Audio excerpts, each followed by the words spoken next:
Get the freshest cow and buffalo milk delivered to your home with Country Delight. Straight from the farm in 24 to 36 hours of milking with 100% contactless delivery. Get a free milk testing kit with your first order to test your milk's purity at home. Make your morning safe and bright with the freshest milk from Country Delight. Tap the banner to download the Country Delight app.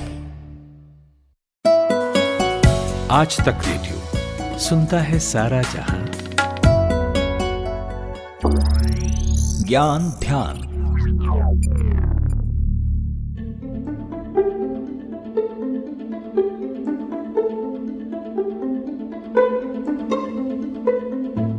छुट्टियां बिताने के लिए कहीं घूमने जाने का मन हो तो लोग सबसे ज्यादा दो जगह पर जाना प्रेफर करते हैं। एक तो है सी बीच यानी समुद्र का किनारा और दूसरा है हिल स्टेशन यानी पहाड़। अगर हम हिल स्टेशन की बात करें तो सबसे पहले हमारे दिमाग में बर्फबारी का ख्याल आता है। लोग अक्सर गर्मी के मौसम में बर्फ का लुत्फ उठाने और नेचर के साथ कुछ वक्त बिताने अक्सर बर्फीली जगहों पर जाया करते हैं। पर क्या आप जानते हैं कि ये बर्फबारी होती कैसे है? क्या वाकई बर्फ का रंग सफेद होता है? और क्या बर्फ से लोगों को डर भी लगता है? तो चलिए जानते हैं बर्फ और उससे जुड़ी कुछ ऐसी बातों को जो आपको हैरान कर सकती है। नमस्कार, मेरा नाम प्रतीक वाघमारे है और ज्ञान ध्यान के इस नए एपिसोड के साथ मैं हाजिर हूं। सबसे पहले बर्फबारी पर बात करेंगे कि आखिर ये होती कैसे है।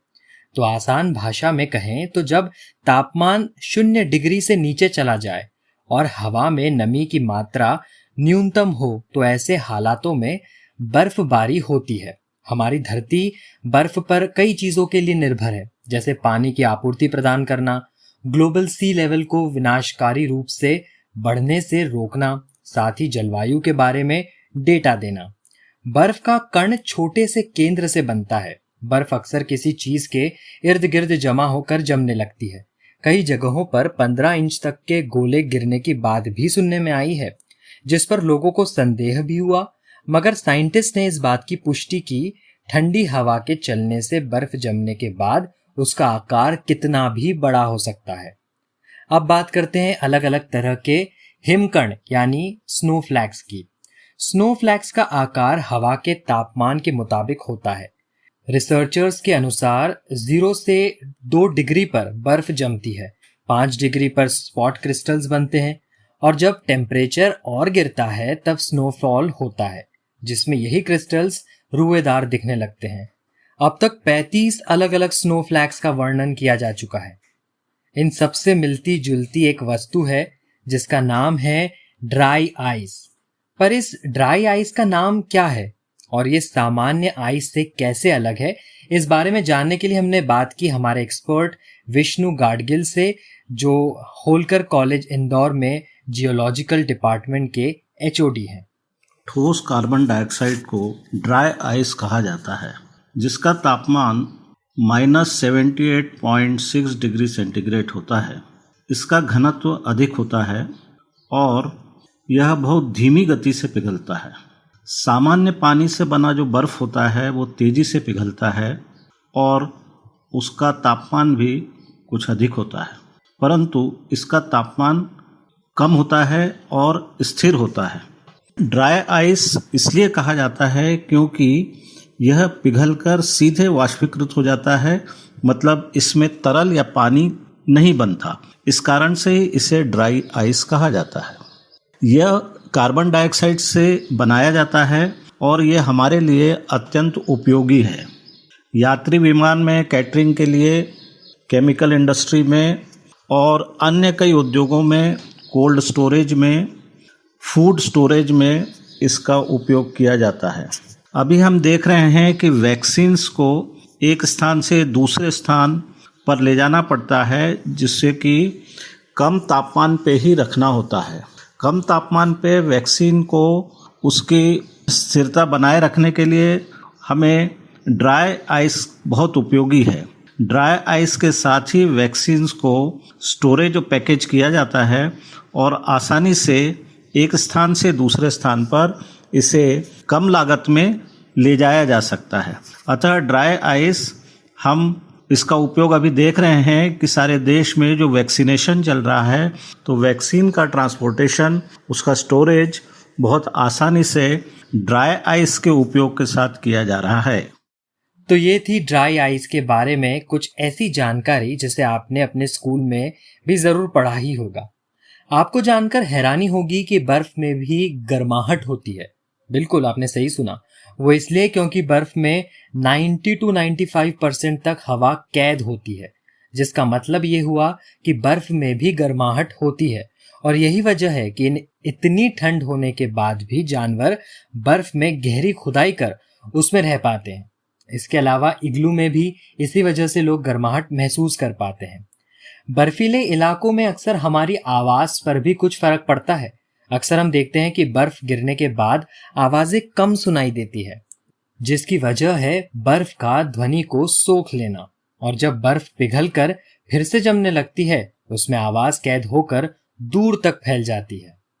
हम में से कई लोगों को लगता होगा कि बर्फ का रंग सफेद होता है। अब हमने अक्सर बर्फ को सफेद रंग में ही सोचा है और कई बार फिल्मों में यही दिखाते हैं, पर दरअसल ये सच नहीं है। वो इसलिए क्योंकि बर्फ क्रिस्टल जैसी होती है, जिसकी वजह से रोशनी उसके आर पार गुजर सकती है और इसीलिए बर्फ किसी भी रंग की हमें दिखाई दे सकती है। कई बार हमने देखा होगा कि बर्फ एल्गी यानी काई का रंग या फिर धूल या धुएं का रंग भी ले लेती है, जिसकी वजह भी यही है। पर क्या आप जानते हैं कि पृथ्वी का भाई कहे जाने वाला प्लैनेट मार्स पर भी बर्फ पाई गई है। नासा के वैज्ञानिकों ने इसकी पुष्टि की है, पर ऐसा कैसे संभव है, इसकी वजह क्या है, इस पर हमारे एक्सपर्ट ने बताया। सुनिए। पृथ्वी पर उष्णता बढ़ने से, जिसे हम ग्लोबल वार्मिंग कहते हैं, के कारण सभी ग्लेशियर्स पिघल रहे हैं। अंटार्कटिका, जो कि दक्षिणी ध्रुव पर एक बड़ा ग्लेशियर है और बड़ी हिमचादर है, वह भी तेजी से पिघल रही है। अभी हमने देखा है कि एक बड़ा हिमखंड अंटार्कटिका से टूटकर अलग हुआ है, जो लगभग 4320 वर्ग किलोमीटर का है। इससे ये स्पष्ट है कि अंटार्कटिका का जो हिमनद है वो तेजी से पिघल रहा है।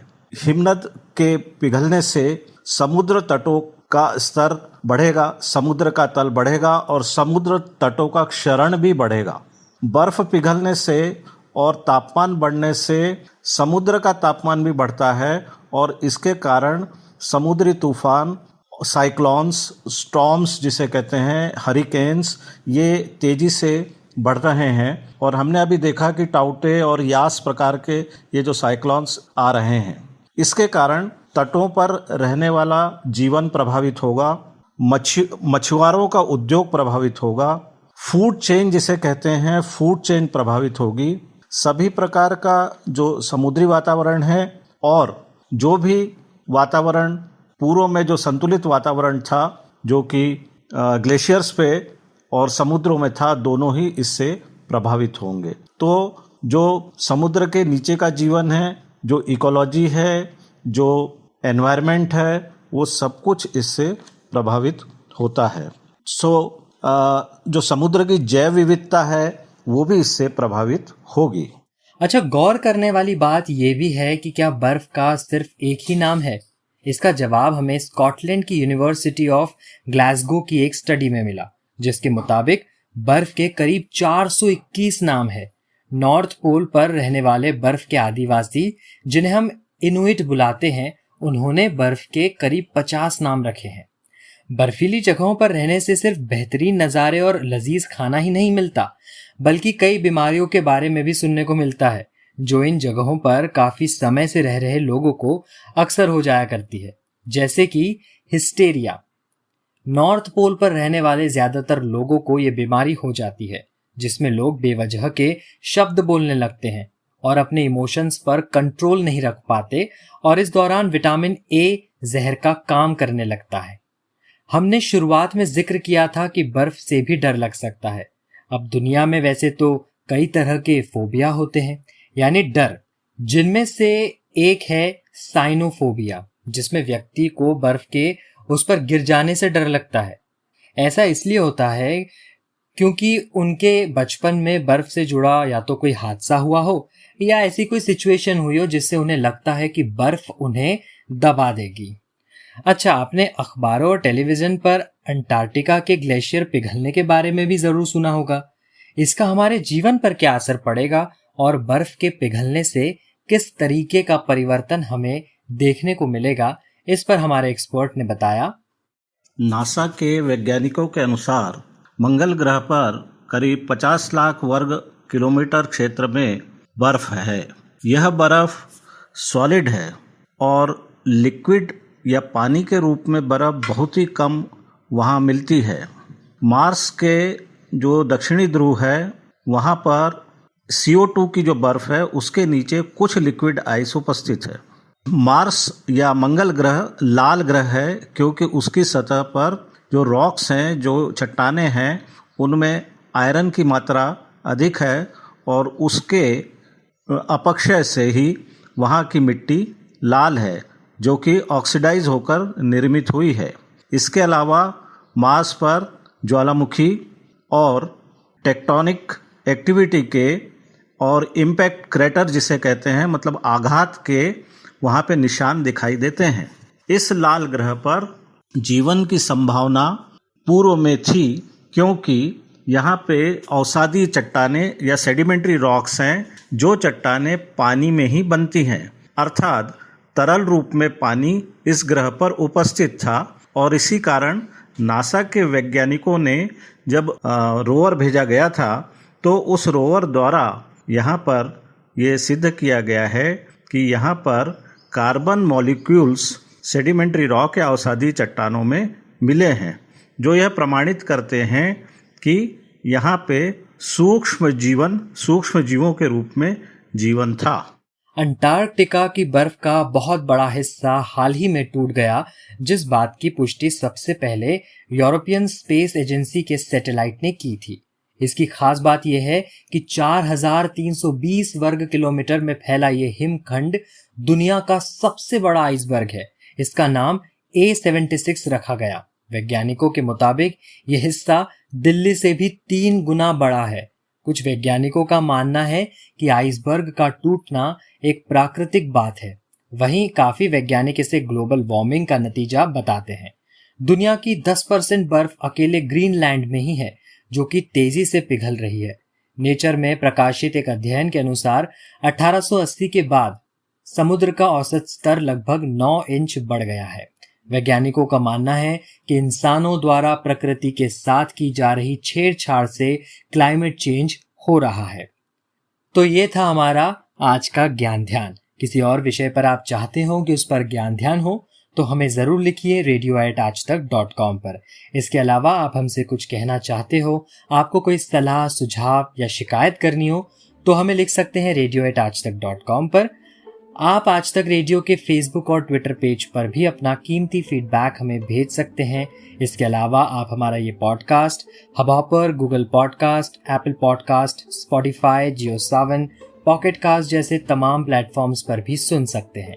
इस ज्ञान ध्यान के रिसर्च में मेरी मदद की मेरी सहयोगी वैशाली ब्राह्मणे ने, और इस विषय पर साथ ही हमारे सहयोगी सिद्धांत त्रिपाठी ने भी कुछ जानकारी आपके लिए जुटाई है।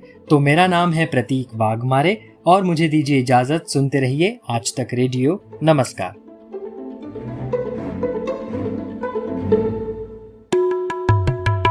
लेकिन सबसे ज्यादा सम्मान मैं उनका करता हूँ जो किसी को रास्ता बताने में इतना इन्वॉल्व महसूस करते हैं, गुटखा थूक देते हैं, बीड़ी बुझा देते हैं, फिर आपको रास्ता बताते हैं। वो लोग सबसे सम्मानित हैं। वो ऐसा नहीं कि रास्ता बता के भूल जाते हैं।